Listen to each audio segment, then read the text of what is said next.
ഇറാന് വീണ്ടും മുന്നറിയിപ്പുമായി American president. കരാറിൽ ഏർപ്പെടണം അല്ലെങ്കിൽ കീഴടങ്ങണമെന്നാണ് ട്രംപിന്റെ യുദ്ധഭീഷണി. സമൂഹമാധ്യമ പ്ലാറ്റ്ഫോമായ ട്രൂത്ത് സോഷ്യലിലെ കുറിപ്പിലൂടെയാണ് ട്രംപ് അന്ത്യശാസനം നൽകിയത്. ഒന്നുകിൽ കരാറിൽ ഏർപ്പെടുക അല്ലെങ്കിൽ കീഴടങ്ങുക. ഇതാണ് ഇറാനു മുന്നുള്ള വഴികളെന്ന് ട്രംപ് അഭിപ്രായപ്പെട്ടു. അമേരിക്കയുമായി ചർച്ചകളൊന്നും നടക്കുന്നില്ലെന്നും ഒമാനുമായി മാത്രമാണ് ആശയവിനിമയം നടക്കുന്നതെന്നും ഇറാൻ പ്രതികരിച്ചിരുന്നു. ഇറാന്റെ ഈ നിലപാടാണ് ട്രംപിനെ ചൊടിപ്പിച്ചത്.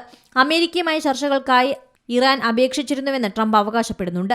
ഇറാൻ ഭരണകൂടം ഇരട്ടത്തപ്പാണ് കാണിക്കുന്നതെന്ന് ട്രംപ് കുറ്റപ്പെടുത്തി. അമേരിക്കയുമായി കൂടിക്കാഴ്ച നടത്താൻ ഇറാൻ സമീപിച്ചിരുന്നു. ചർച്ചകൾ ആരംഭിക്കുകയും തുടർ കൂടിക്കാഴ്ചകൾ നിശ്ചയിക്കുകയും ചെയ്ത ശേഷമാണ് അമേരിക്കയുമായി ചർച്ചകളില്ലെന്ന് ഇറാൻ പറയുന്നത്. ഇറാനുള്ള ഉപരോധത്തിൽ ഇളവ് നൽകുന്നത് സമഗ്ര കരാറിലെത്തുകയോ കീഴടങ്ങുകയോ ചെയ്താൽ മാത്രമായിരിക്കുമെന്നും മുന്നറിയിപ്പ് നൽകുന്നു. ഹോർമുസ് കടലിടുക്കിൽ ആധിപത്യമുണ്ടെന്ന ഇറാന്റെ അവകാശവാദം ട്രംപ് തള്ളി. ഇറാൻ സൃഷ്ടിച്ച പ്രശ്നങ്ങൾക്ക് ശാശ്വത പരിഹാരം കാണാനാണ് അമേരിക്ക ശ്രമിക്കുന്നതെന്ന് ട്രംപ് അവകാശപ്പെടുന്നു. International desk Zee Malayalam news. ഏറ്റവും പുതിയ വാർത്തകളും വിശേഷങ്ങളും വിരൽത്തുമ്പിലറിയാൻ സീ മലയാളം ന്യൂസ് എല്ലാ ഡിജിറ്റൽ പ്ലാറ്റ്ഫോമുകളിലും ലഭ്യം.